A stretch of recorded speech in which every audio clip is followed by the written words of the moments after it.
Hello. Say, hey, Craig. Hi, everybody. How are you guys all doing on this beautiful Tuesday?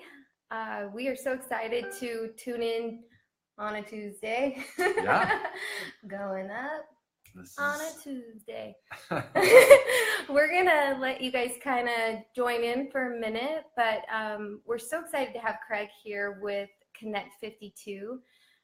He's a great friend of mine, and for those of you that don't know me, my background is a real estate agent and just retired my business to create the Intuition Academy Yep. with the encouragement of this guy. So he's really helped me out and actually mediated a situation for me and found it to be a really cool experience. So Craig, tell us a little bit about your history and how that mediation and what you're doing now, all that good stuff. Okay, perfect. I guess Connect 52 started a long time ago. And my history is really bizarre. It's not like this is what I set out to do or whatever. It seemed like it was just something that happened. But in fact, last week, a good friend of mine, in fact, one of my best friends and ex-wives, sent me a Facebook video of this.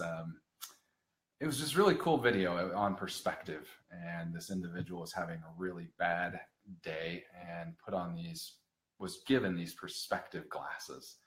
And when he put on the glasses, he could see everything that was happening to other people. And when she sent this to me, I responded by telling her that the first time I ever put these glasses on myself was the moment I found out that she was in love with somebody else.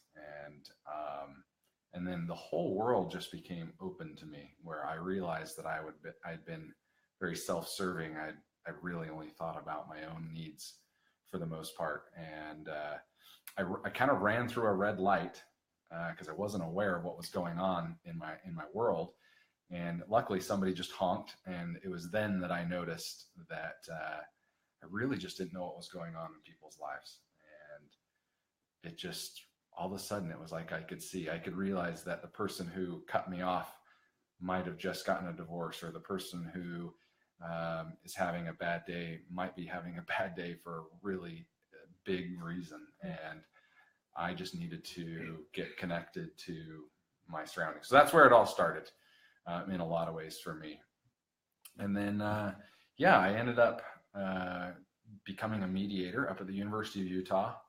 And every year I like to give one scholarship away to someone who wants to go learn the skill set of mediation, which is really about asking questions. And so then I just started asking questions. Questions have been like the biggest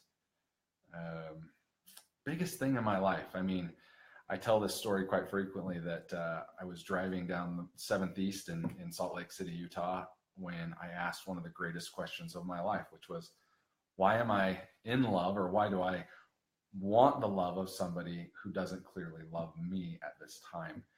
And the answer really scared me, or it startled me, because when I took the time to think about it and give an answer, it was that I had lower self-esteem at that time than I was even aware of.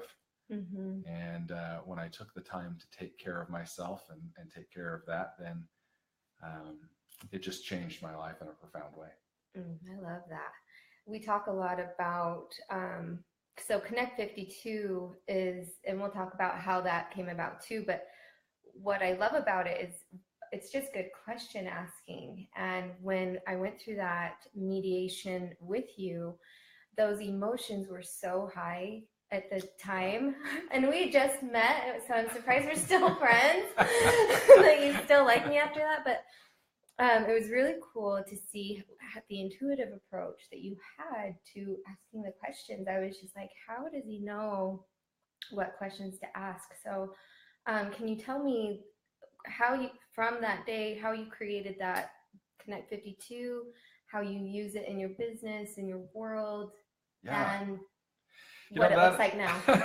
That's funny. I think the most frequently asked question in Connect 52 is, how do you come up with the questions? And quite honestly, I always tell everybody it's it's something that's going on in my life that inspires the question. And I think that applies to even, mediation and our experience. I don't come to the experience with a preset list of questions. Yeah, I guess, you're bringing it up that it's intuitive. I don't know if that's a little hard for me to sometimes swallow. It's that I just take what's happening, what's presented in front of me, and then try and formulate a great question. And so, for example, what is Connect 52? I guess at the end of the day, it is this simple game that I started with my family, and I had a strong desire to see if we couldn't connect on a different level. I mean, we're the typical family. We love each other. We get together on the very obligatory holidays, and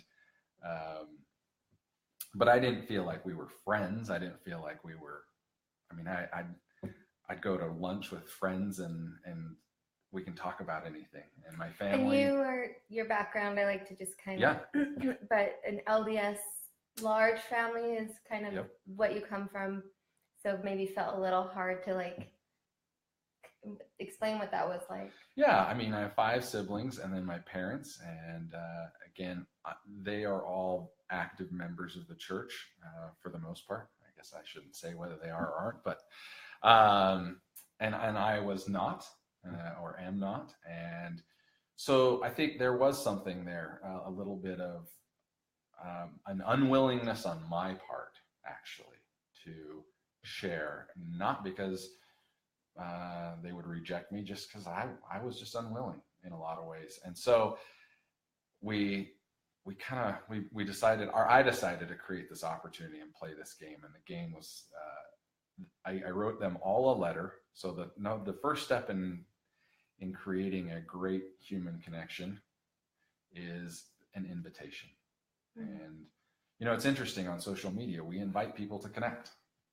Whether that's Instagram or Facebook or whatever. But I think in real life, we need to be better at inviting people to connect. So I didn't know this when I was doing it. It was all kind of an accident in a way. But I sent all of my siblings and my parents a letter acknowledging where our relationship stood in my mind, and asking them to play this game to see if we couldn't go to a different place, a new level.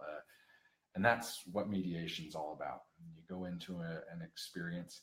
If everyone comes to mediation with what it is that they thought would make it work, then we're not going to get anywhere.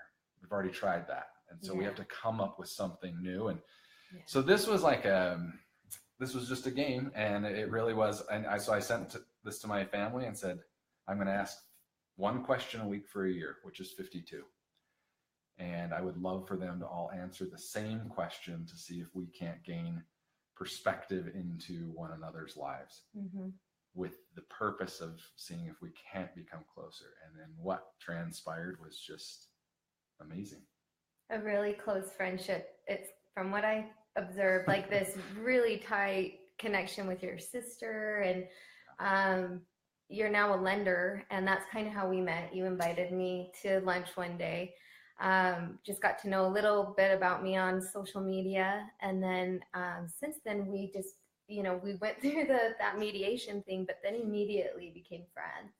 And so I feel like the last year I've known you like my whole life, so I really appreciate so as a lender, you use this empathy and your intuition, whether you think it's weird or not. No. You use your intuition to on what the next steps you're going to take. You listen to your gut, or whatever you want to call it.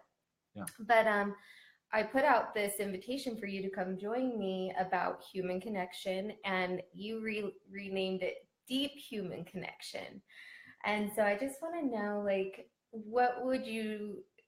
how would you describe just regular human connection versus a deep human connection? That's fabulous. I mean, I don't want anyone to get the wrong idea on deep human connection, but no, I mean, in fact, a lot of times after I talk about Connect 52, somebody in the audience will always say, hey, I don't want to connect that way with everybody. And I couldn't agree more. We can't all, it's probably physically impossible to walk around this earth being just super, super duper connected to everyone. But, and so that's why I say Connect 52 is about connecting to the most important people in your lives on this kind of level. So going back to how we kind of met, here's this opportunity to do business with somebody, but you've got to make that connection. And I just really try and leave the business portion out of it and get to know you. And sometimes it happens and sometimes it doesn't, right? Yeah. But I think a couple of people have pointed this out. I oftentimes start my conversation about Connect 52 or connection by saying, hey, we're in this world right now. We're doing Facebook Live. Who 15 years ago thought something like Facebook Live would be possible? Right. This is incredible. So we live in this time where we can connect like we never have before. And tomorrow will be even better. Mm-hmm. But we're also in a time of real disconnection. Because there's so many distractions. There's so many things that I feel like now we had this limited portal of access, and now it's like drinking from a fire hose. And so I think that you've experienced watching me I read a book called Essentialism, which was amazing. That's kind of what started it. But I was just like noticing that I was doing certain things that weren't fitting into my little portal of happiness. And so it's been fun discovering that. And as I'm connecting with myself, not just to me, that's been a journey for me, is connecting with myself and using amazing questions in my journal so that's a process.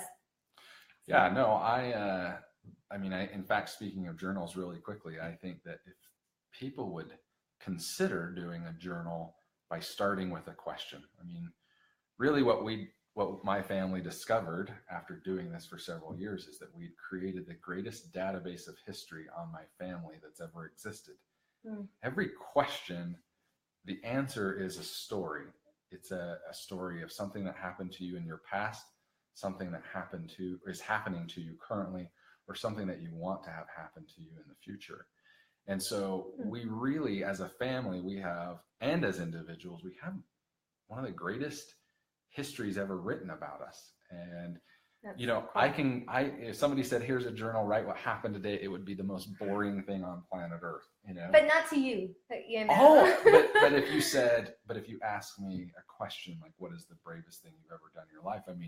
There's going to be this giant long story or multiple stories that come from that question. And so I tend to have to be inspired by a question in order to start writing and getting that information down. But in fact, I just attended a funeral over the weekend, and that was kind of the advice, is start a journal.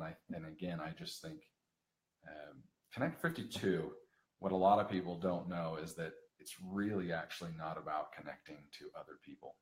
That's a fun disguise. Okay.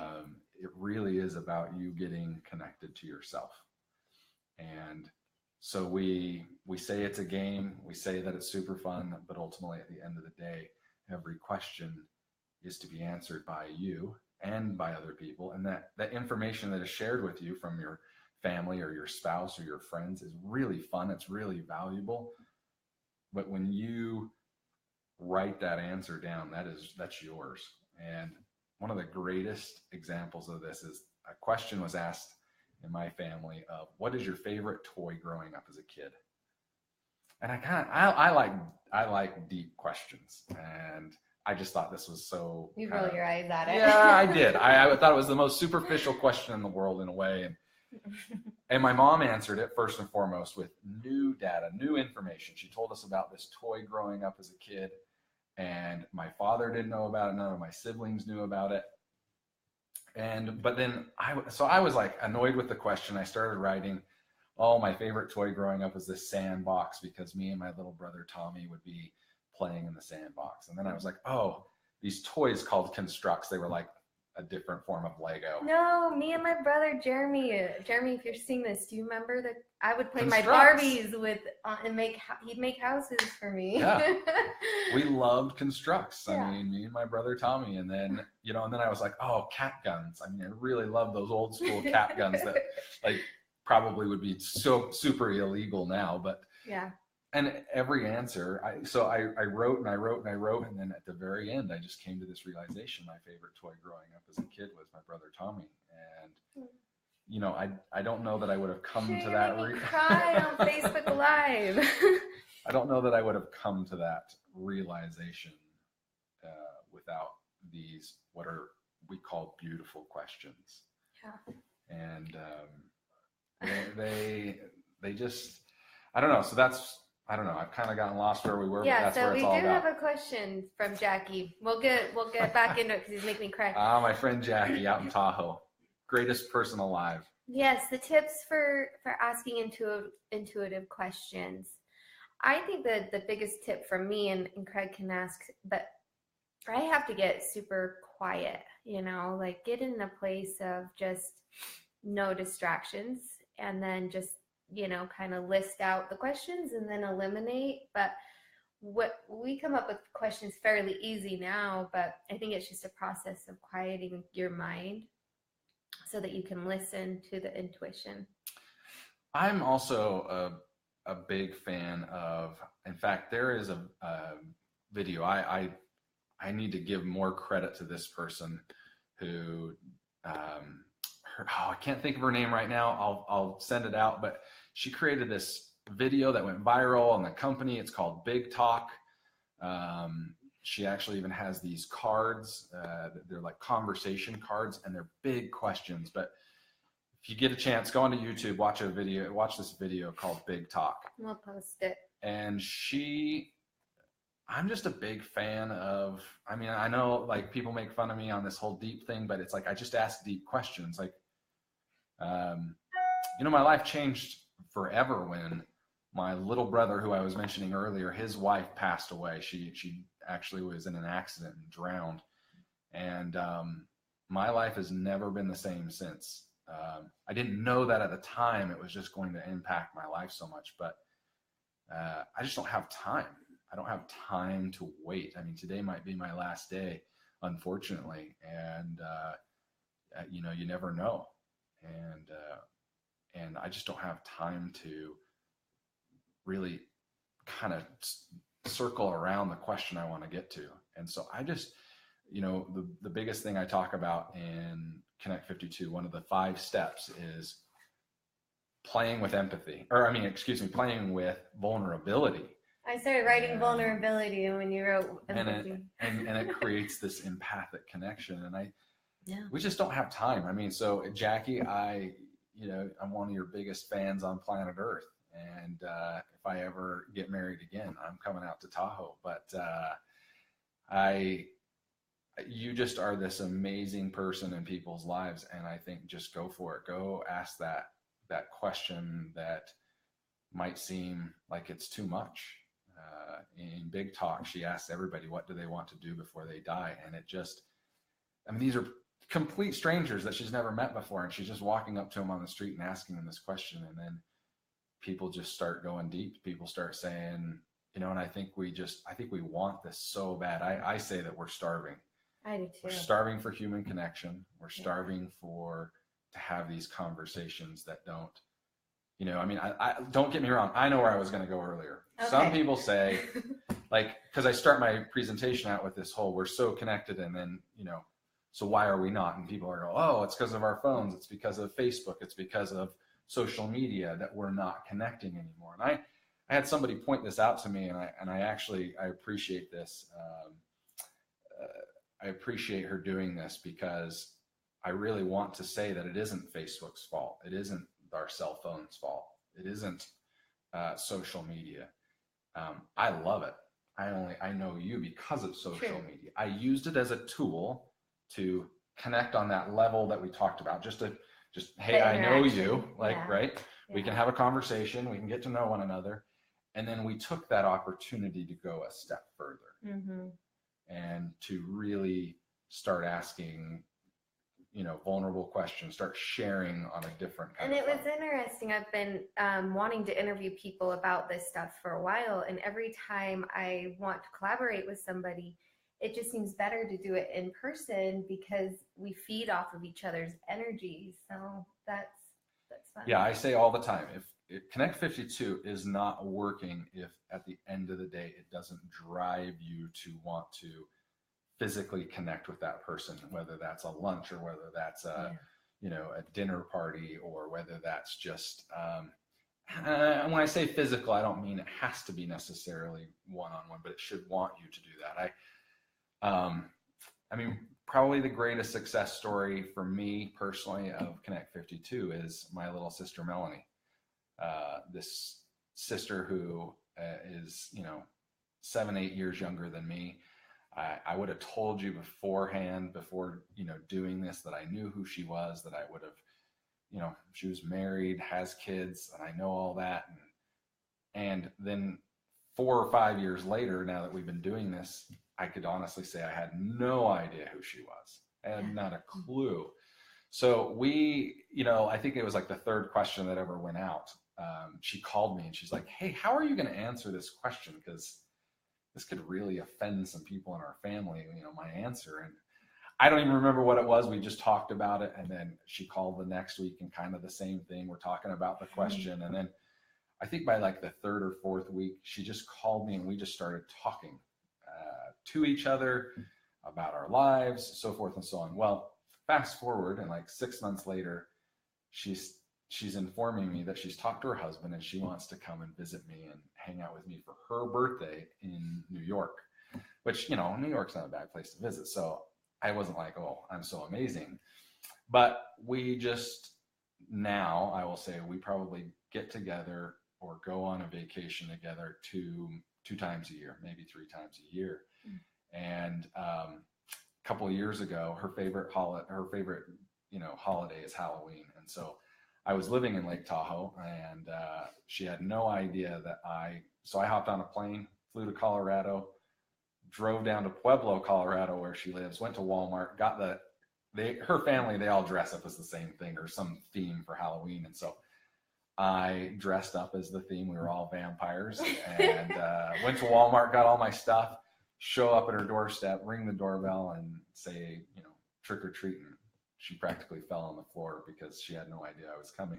And we just have that kind of connection now. And I do say it's from something as simple as just asking questions and answering them.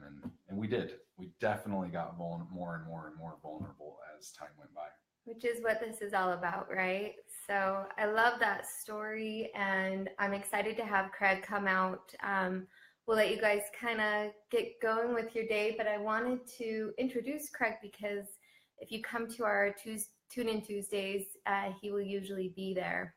I can tell my mascara is smearing already, but so next week from 7 to 8, we are doing a live meetup. So if you are in the mood to be really vulnerable and join us, then you can be there in person or via live stream. But yeah, thank you so much today for sharing Connect 52, and we will see you, going forward. Always. And if anybody has any questions before we head out, go ahead and type it in. And thank you, Dave. It's good to see. I want to say hello to all you guys in here. We have some awesome friends. So thanks for tuning in, and feel free to share it. So yeah. I mean, because I'll share one last thing before we go. There's this book out there called Empathy. And again, I'll have to share who the author is exactly, but I had an opportunity to speak with him. And I think this is what is really missing in our world today. I know I think just this morning, if I'm not mistaken, another shootings happened in California. And I am really looking at what might be a bigger problem than, say, guns, or than, say, whatever's going on. And I do think, it is this deep human connection that most people are missing in their lives. there's another great book about the neuroscience of how we are actually wired to connect. Our brains are designed to connect. We wouldn't, and hearts.